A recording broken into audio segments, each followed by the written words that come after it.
Hello दोस्तों। तो RWSSC GD जो कि मिनी मॉक है और ये पेड मिनी मॉक है। तो इसका मैं आज यहाँ पे टेस्ट दिया था, तो ये इसका लगभग 11 क्वेश्चन सही हुआ है और इसका स्कोर यहाँ पे देख लेते हैं। तो ये 19.75 यहाँ पे स्कोर मिला है और रैंक ये सब देख सकते हैं आप लोग। इनकरेक्ट यहाँ देख लेते हैं।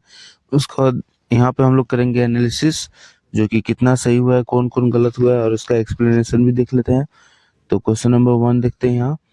आज 6 जून 2025 को दुनिया का सबसे ऊंचा चेनाब रेल आर्क पुल का उद्घाटन किसने किया था? तो इसका आंसर हो जाएगा प्रधानमंत्री नरेंद्र मोदी। और इसका फुल सॉल्यूशन देखते हैं।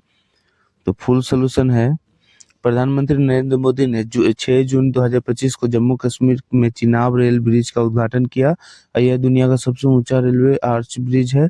यह चिनाब नदी के तल से 359 मीटर ऊंचाई पर स्थित है और एफिल टावर से 35 मीटर अधिक। कुल लंबाई इसका है 1315 मीटर और यह स्टील और कंक्रीट से बना हुआ है। तो RW एग्जाम बूस्टर यहाँ पे है। तो ये देख लेते हैं, चिनाब नदी जो कि सिंधु नदी की सबसे बड़ी सहायक नदी है और चिनाब का उद्गम जो कि हिमाचल प्रदेश के बारालाचा दर्रा से है। और यह ब्रिज किन गांवों को जोड़ता है? तो ये बक्कल और कौरी रियासी जिला जो कि जम्मू कश्मीर को जोड़ता है। और रेलवे परियोजना जो कि उधमपुर श्रीनगर बारामूला रेलवे लाइन। और ब्रिज का प्रकार यहाँ देख लेते हैं, तो ये आर्च ब्रिज है जो कि मेहराब वाला होता है और निर्माण अवधि ये लगभग 10 साल लग गया। और इसका बजट था लगभग यहाँ पे आप देख सकते हैं 1400 करोड़। अब पहले सबसे ऊंचा ये ब्रिज जो था वो मिलाव वियाडक्ट था और ये 343 मीटर था। अब भारत के अन्य प्रसिद्ध ब्रिज ये लक्षद्वीप सेतु और अटल जो कि अटल सेतु दिल्ली।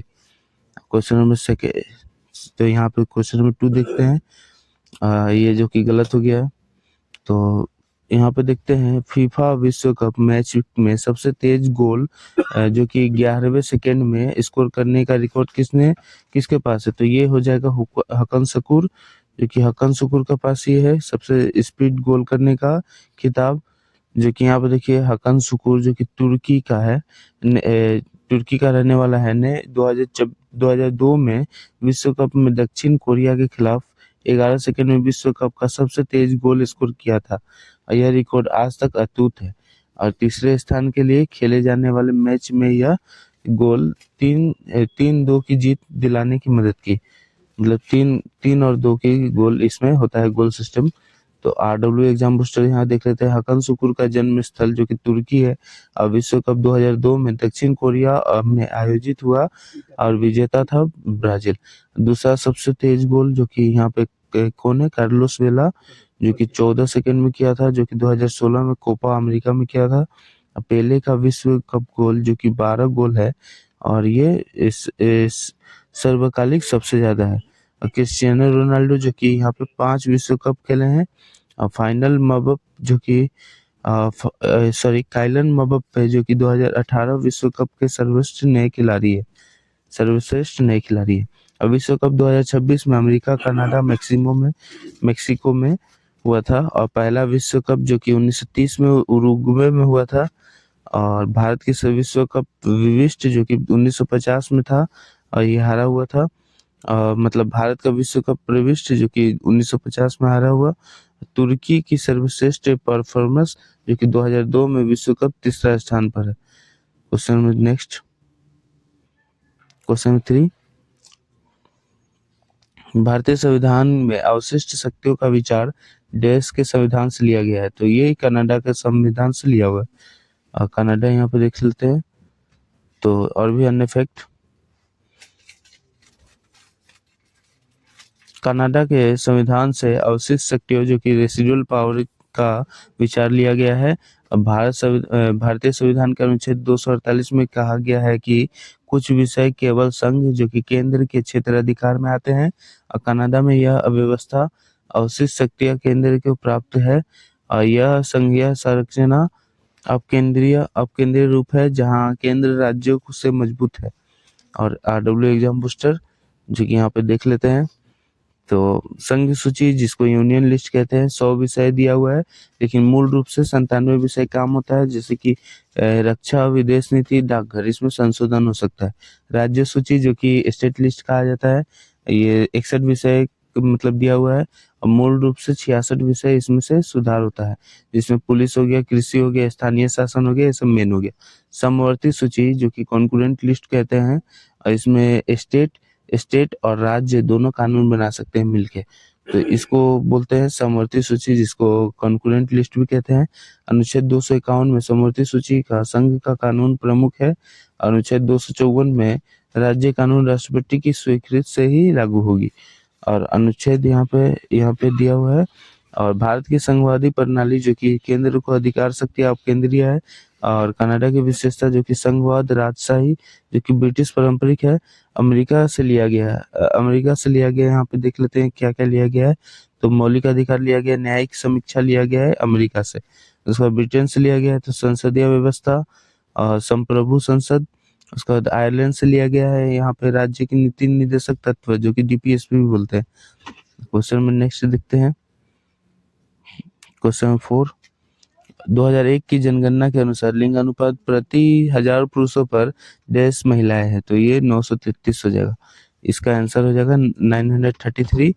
और यहाँ पे और भी फैक्ट, भारत में 2001 की जनगणना के अनुसार लिंग अनुपात 933 महिलाएं प्रति 1000 पुरुष था, और लिंग अनुपात प्रति 1000 पुरुषों पर महिलाओं की संख्या 2011 में 943 हो गया।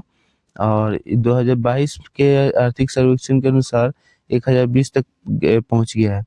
और 1981 का लिंग अनुपात 934 था। 1991 का लिंग अनुपात जो कि 927 था। 2011 का लिंग अनुपात जो कि 943 था। और सर्वोच्च लिंग अनुपात वाला राज्य जो कि केरल हो जाएगा। और यहाँ पे निम्नतम हरियाणा हो जाएगा, जो कि केरल का 1084 है और हरियाणा का 876। बाल लिंग अनुपात जो कि 919 है, जिसमें 2011 में लिया गया था, और ये चिंताजनक बताया गया। और महिला साक्षरता जो कि 65.46 है, और पुरुष 82.14 है। और जनसंख्या घनत्व जो कि 382 व्यक्ति प्रति वर्ग है। और ये और भी question number next, question number 5।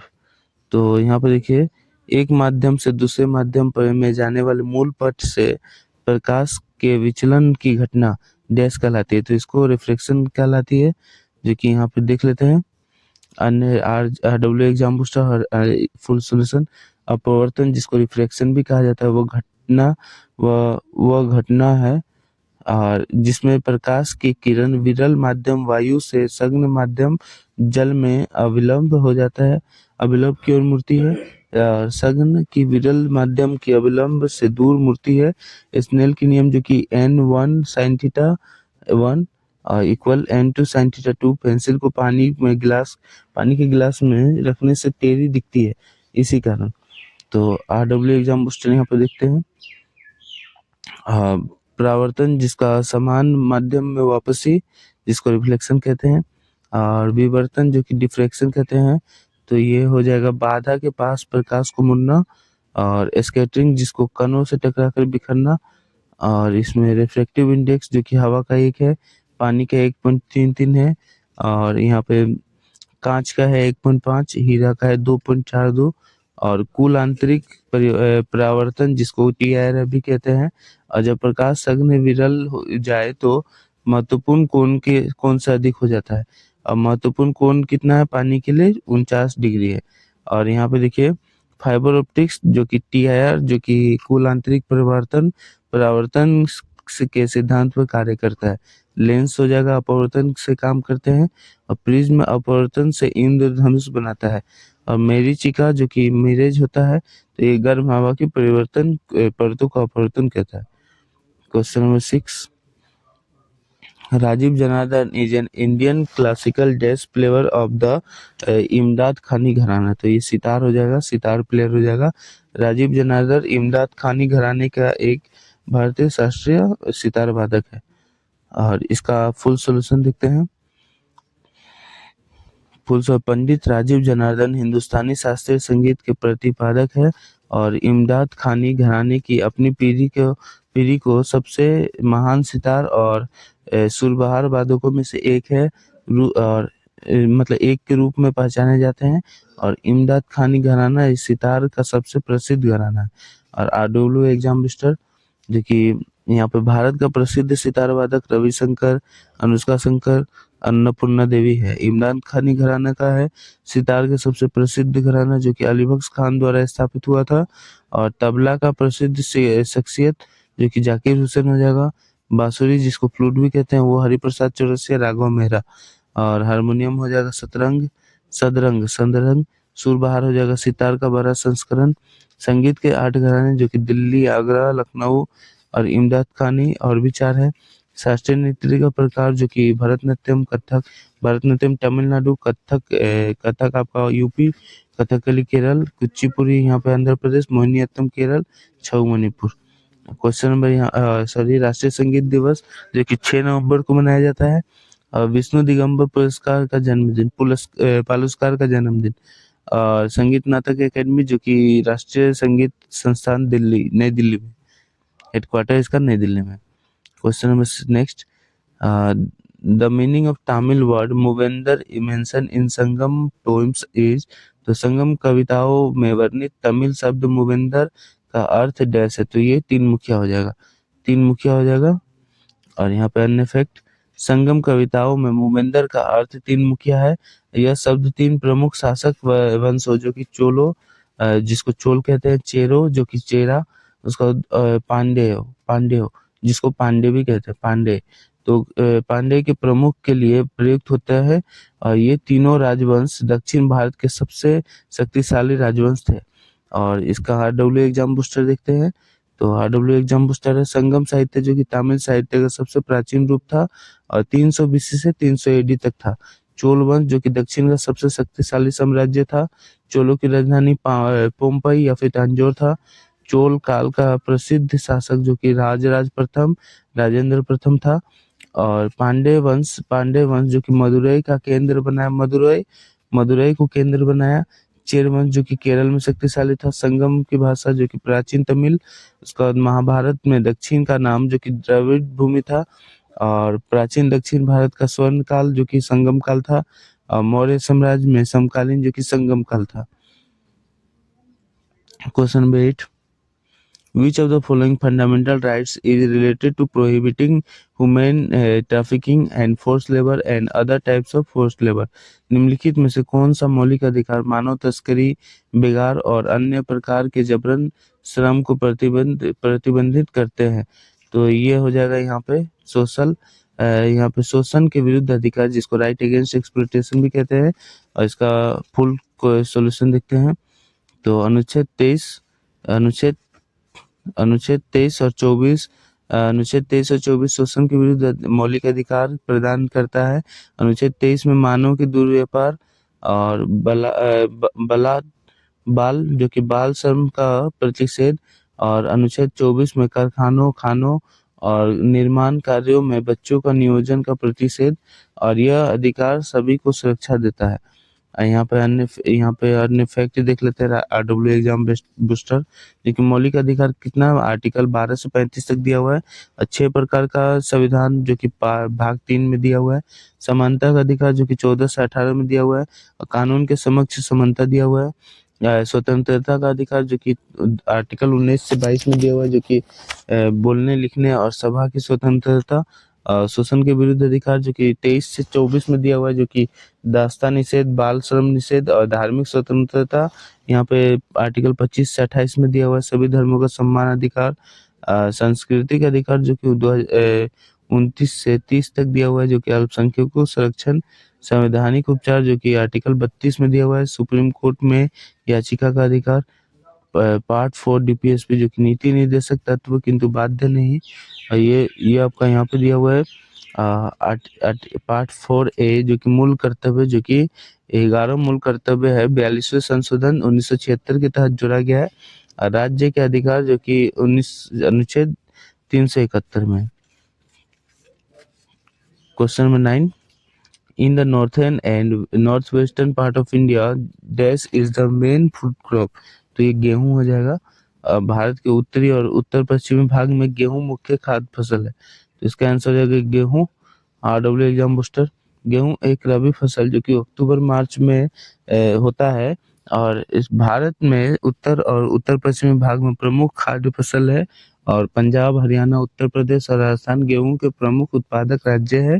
और चावल एक खरीफ फसल है जो कि जून से सितंबर के बीच में है और जो ज्यादातर दक्षिण और पूर्व में पाई जाती है। और यहाँ पे देखिए रबी का फसल, यहाँ पे और भी फैक्ट है। रबी फसलें जो कि गेहूं, जौ, सरसों, मटर, चना जो कि सर्दियों में होता है उसको रबी फसल कहते हैं। खरीफ फसलें जो कि चावल, मक्का, बाजरा, दालें जो कि मई सितंबर में होता है। नकदी फसल जो कि कपास, गन्ना, तंबाकू, जूट ये सब होता है। भारत के गेहूं का क्षेत्र जो कि 30 मिलियन हेक्टेयर है। अब भारत के चावल का क्षेत्र जो कि 43 मिलियन हेक्टेयर है। पंजाब भारत का अन्न भंडार जो कि गेहूं और चावल है। और हरी क्रांति जो कि 1960 के दशक में कृषि उत्पादक में वृद्धि हुआ था। श्वेत क्रांति दूध दूध उत्पादन में वृद्धि हुआ था। नीली क्रांति मछली उत्पादन में वृद्धि हुआ था। और पीली क्रांति जो कि तेल बीज उत्पादन में यहाँ पे वृद्धि हुआ था। क्वेश्चन नेक्स्ट, निम्नलिखित में से कौन सी विधि राष्ट्रीय आय आकलन की विधियों में से एक नहीं है? तो इसका हो जाएगा यहाँ पे सही answer banking method. Banking method यहाँ पे सही नहीं है। और इसका अन्य फैक्ट, तो बैंकिंग विधि राष्ट्रीय आय आकलन की विधि नहीं है। राष्ट्रीय आय की गणना 3 मुख्य तरीके से होता है। आय विधि जो कि सभी कारकों की आय जोड़ना, किराया, मजदूरी, ब्याज, लाभ सब इसमें जोड़ना होता है। उत्पाद विधि जो कि सभी वस्तुओं का मूल्य जोड़ना। और व्यय विधि जो कि सभी व्यय को जोड़ना। और यहाँ पे देखिए, यहाँ पे ये सब फॉर्मूला दिया हुआ है। और RW एग्जाम बूस्टर यहाँ पे GDP जो कि सकल घरेलू उत्पाद जो कि यहाँ पे ग्रोस डोमेस्टिक प्रोडक्ट इसका फुल फॉर्म होगा, ये हिंदी में फुल फॉर्म है। एक साल में देश में उत्पादित कुल वस्तुएं और सेवाएं। और GNP होता है सकल राष्ट्रीय उत्पाद जो कि यहाँ पे देखिए जो कि यहाँ पे GDP जो कि यहाँ पे इसका देख लिए। और ये GNP होता है जो कि GDP प्लस विदेश से यहाँ पे जो कि इसका GNP का हो जाएगा ग्रोस नेशनल प्रोडक्ट। और ये प्रोडक्शन ये आपका यहाँ पे विदेश से शुद्ध आय। और NDP जो कि शुद्ध घरेलू उत्पाद जो कि GDP माइनस मूल्यह्रास होता है। और NNP जो कि शुद्ध राष्ट्रीय उत्पाद जो कि GNP मूल्यह्रास होता है माइनस। और उसका बाद प्रति व्यक्ति आय जो कि राष्ट्रीय आय बाई कुल जनसंख्या। तो ये राष्ट्रीय आय को कुल जनसंख्या से डिवाइड किया जाता है। और वर्तमान मूल्य जो कि बदलते हुए कीमतों पर आय। और उसके बाद स्थिर मूल्य जो कि आधार वर्ष की कीमतों पर आय। उसके बाद मुद्रास्फीति जिसको इन्फ्लेशन कहते हैं, कीमतों में वृद्धि। आर्थिक सर्वेक्षण जो कि भारत सरकार की वार्षिक रिपोर्ट। उसके बाद राष्ट्रीय सांख्यिकी कार्यालय जो कि NSO हो जाएगा, नेशनल स्टैटिस्टिक ऑफिस है। तो ये आपका भारत में आय संकलन करता है। और क्वेश्चन नेक्स्ट, क्वेश्चन में 11 है, निम्न में से किस गैस की गंध सड़े हुए अंडे की गंध जैसे होती है? तो ये हाइड्रोजन सल्फाइड हो जाएगा। हाइड्रोजन सल्फाइड का गंध खराब यहाँ पे सड़े हुए अंडे जैसी होती है।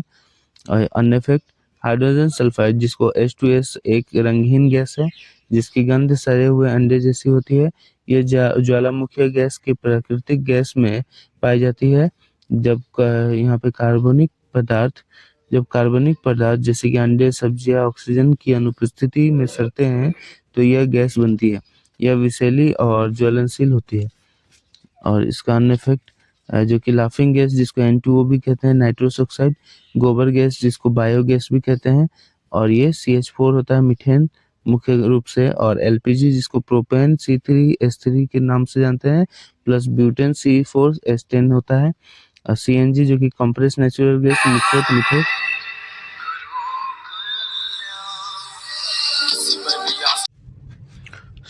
शुष्क बर्फ जिसको ड्राई आइस भी कहते हैं, तो ये ठोस जो कि CO2 होता है।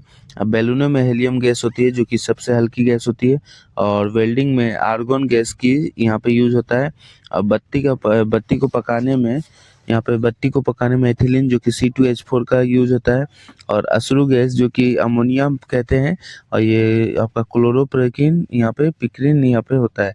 और भोपाल गैस त्रासदी जिसको भोपाल हत्या मतलब यहाँ पे बहुत लोग मारे गए थे, तो ये मिथाइल आइसोसाइनेट जो कि MIC लीक होता है था मतलब हुआ था। भोपाल गैस त्रासदी जो कि आप लोग बहुत सुने होंगे 1984 में, तो ये मिथाइल आइसोसाइनेट जिसको MIC लीक हुआ था। और इसका नेक्स्ट देखते हैं। तो यहाँ पे डैश भारत का सबसे पुराना अनुसंधान रिएक्टर है, तो ये अप्सरा हो जाएगा। और ये अप्सरा हो जाएगा। इसका अन्य फैक्ट यहाँ पे देखते हैं, full solution plus RW exam booster. तो अप्सरा भारत का ही नहीं पूरे एशिया का पहला परमाणु अनुसंधान रिएक्टर था। इसका उद्घाटन 1956 में किया गया था। और इसे भाभा परमाणु संरक्षण जो कि भाभा परमाणु अनुसंधान केंद्र जिसको बार्क मुंबई में स्थापित किया गया था। और डिजाइन भारत ने बनाया, लेकिन परमाणु ईंधन यूनाइटेड किंगडम से आया था। और एग्जाम बूस्टर यहाँ पे देखते हैं। बार्क का पूरा नाम जो कि भाभा एटॉमिक रिसर्च सेंटर होता है। और ये ट्रम्बे जो कि मुंबई में है। भारत का पहला उपग्रह जो कि आर्यभट्ट जो कि 1975 में था।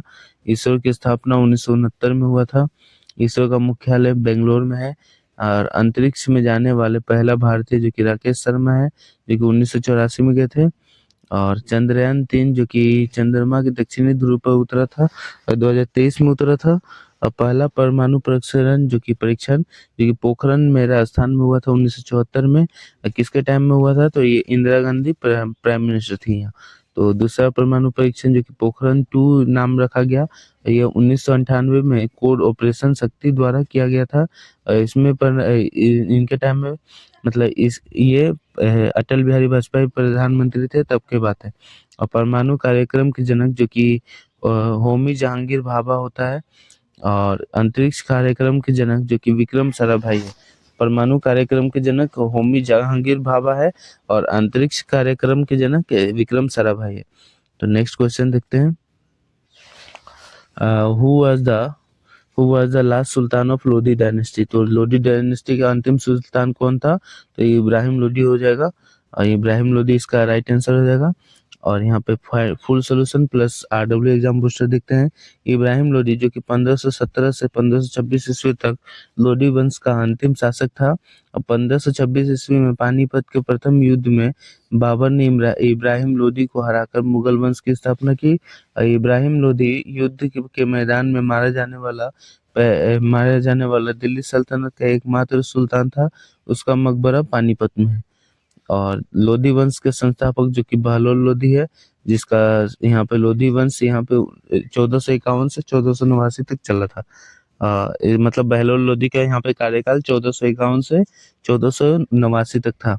लोधी वंश की अवधि जो कि 1451 से 1526 तक था, 75 साल। और आगरा की स्थापना जो कि सिकंदर लोधी ने किया था 1504 में। पानीपत की पहली लड़ाई जो कि 1526 में बाबर vs इब्राहिम लोधी हुआ था। पानीपत की दूसरी लड़ाई जो कि 1556 में अकबर vs हेमू द्वारा हुआ था, मतलब हेमू और अकबर में हुआ था। पानीपत की तीसरी लड़ाई जो कि 1761 में मराठा और अब्दाली के साथ हुआ था। अब बाबर की माँ जो कि कुतलुग निगार खानम है, बाबर की माँ कुतलुग निगार खानम, बाबर का दादा जो कि अबू सईद मिर्जा है। और बाबर साम्राज्य की स्थापना जो कि बाबर 1526 में किया था। और मुगल साम्राज्य का पतन 1857 में हुआ था। इसका नेक्स्ट क्वेश्चन यहाँ पे देखिए, भारत के प्रधानमंत्री के संबंध में निम्नलिखित में से कौन सा कथन सही नहीं है। तो इसका आंसर ये हो जाएगा C, जो कि यहाँ पे आप लोग यहाँ पे देख सकते हैं। यहाँ पे कौन सा कथन सही नहीं है, तो देखिए यहाँ पे 3 कथन और भी दिया हुआ है, तो उसको भी हम लोग देख लेते हैं ताकि और भी हम लोग। तो यहाँ पे देखिए प्रधानमंत्री सरकार के प्रमुख होते हैं, ये तो सही है। और यहाँ पे देखिए लोकसभा में प्रधानमंत्री बहुमत दल के नेता होते हैं, ये भी सही है। और उसके बाद यहाँ पे सी जो कि गलत हो जाएगा। तो सी यहाँ पे देखिए, यदि संसद के दोनों सदनों द्वारा 2/3 के बहुमत से अविश्वास प्रस्ताव पारित कर दिया जाए तो प्रधानमंत्री को उनके पद से हटाया जा सकता है, तो ये गलत दिया हुआ है। तो the prime minister is appointed by the president of India, ये भी सही है। तो इसका यहाँ पे फुल सॉल्यूशन देख लेते हैं और आरडब्ल्यू एग्जाम बूस्टर देख लेते हैं। तो विकल्प सी गलत है। प्रधानमंत्री को हटाने के लिए 2/3 बहुमत की जरूरत नहीं होती। यदि लोकसभा में साधारण बहुमत 50% से अधिक है और अविश्वास प्रस्ताव जो कि नो कॉन्फिडेंस मोशन पास हो गया, तो प्रधानमंत्री और पूरी मंत्रिपरिषद को इस्तीफा देना पड़ता है। और अविश्वास प्रस्ताव केवल लोकसभा में ही लाया जा सकता है, राज्यसभा में नहीं। तो ये यहाँ पे फुल सॉल्यूशन हो गया। और आरडब्ल्यू एग्जाम बूस्टर जो कि प्रधानमंत्री बनने की न्यूनतम यहाँ पे आयु 25 वर्ष है, राष्ट्रपति बनने का न्यूनतम आयु 35 वर्ष है, राज्यपाल बनने का न्यूनतम आयु जो कि मिनिमम एज तो ये 35 वर्ष है। लोकसभा के सदस्य की आयु 25 वर्ष, राज्यसभा के सदस्य की आयु 30 वर्ष। नीति आयोग का अध्यक्ष प्रधानमंत्री होता है। संसद के सदन लोकसभा जिसको निम्न सदन और राज्यसभा जिसको उच्च सदन कहा जाता है। लोकसभा के अधिकतम सदस्य संख्या जो कि 552 है और राज्यसभा की कुल सदस्य संख्या जो कि 245, जिसमें 233 यहाँ पे है। तो इसमें 233 निर्वाचित होता है और 12 यहाँ पे नॉमिनेटेड होता है। भारत के पहले प्रधानमंत्री पंडित जवाहरलाल नेहरू जो कि 1947 से 1964 तक रहे। और इसका नेक्स्ट देखते हैं।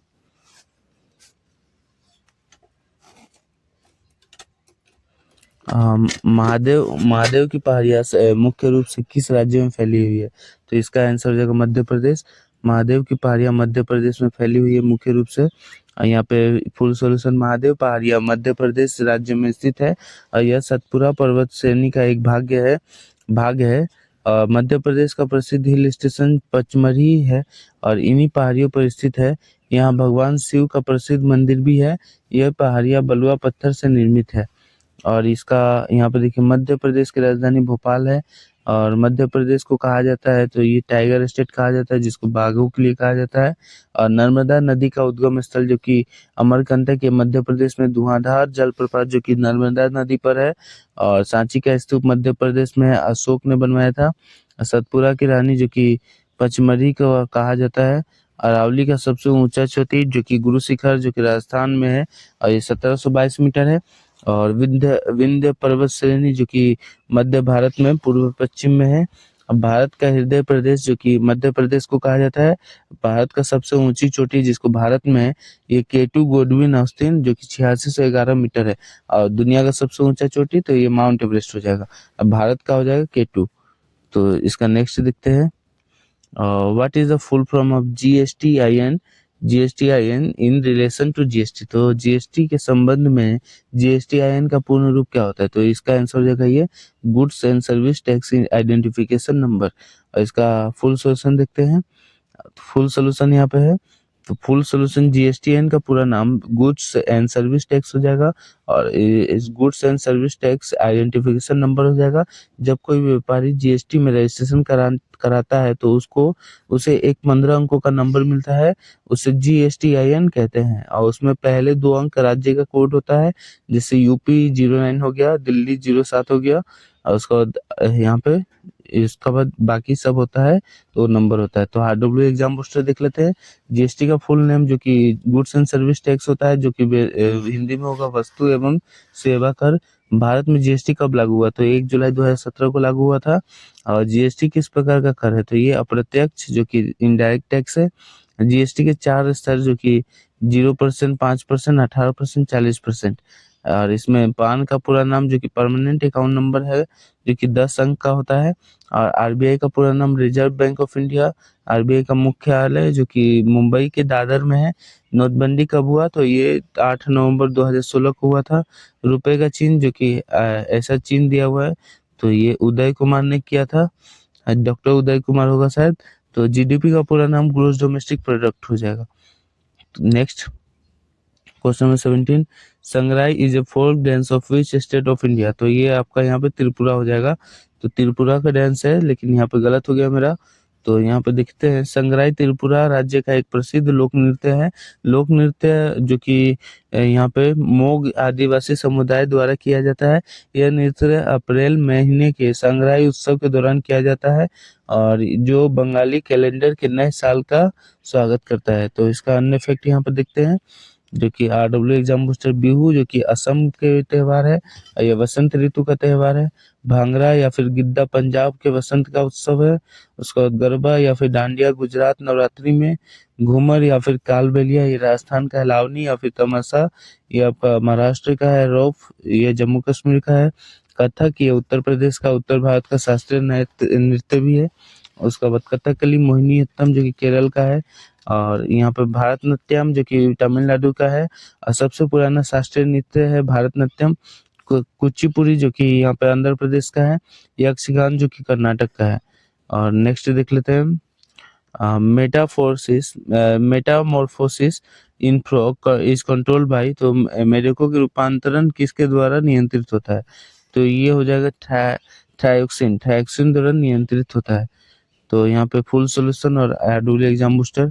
मेढक के बच्चे को टेडपोल कहते हैं। टेडपोल का वयस्क मेढक है और मेढक में बदलना जो कि कायांतरण या रूपांतरण मेटामॉर्फोसिस कहलाता है।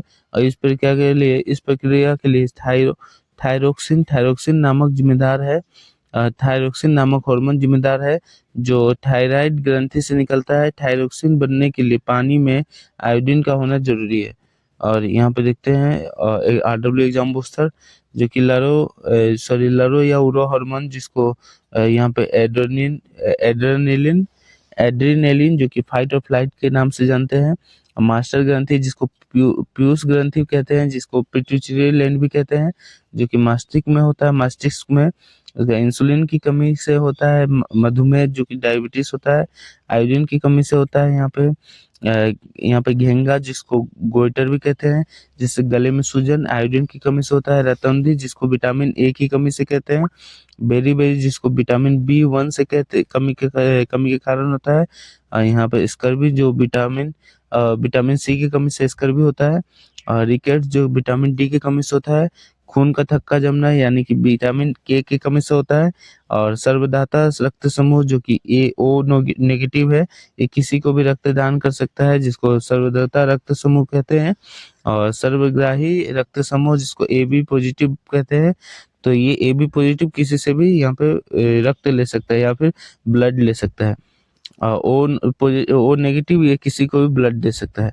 तो ओ नेगेटिव किसी को भी ब्लड दे सकता है और ए बी यहाँ पे किसी से भी ब्लड ले सकता है। तो AB पॉजिटिव। तो यहाँ पे क्वेश्चन नंबर 19, महात्मा गांधी ने पहली बार भारत में राष्ट्रव्यापी सत्याग्रह किस वर्ष शुरू किया? तो इसका 1919 हो जाएगा। 1919 यहाँ पे हो जाएगा राइट। तो महात्मा गांधी ने भारत में अपना पहला राष्ट्रव्यापी सत्याग्रह जो कि 1919 में रोलेट एक्ट के खिलाफ शुरू किया था।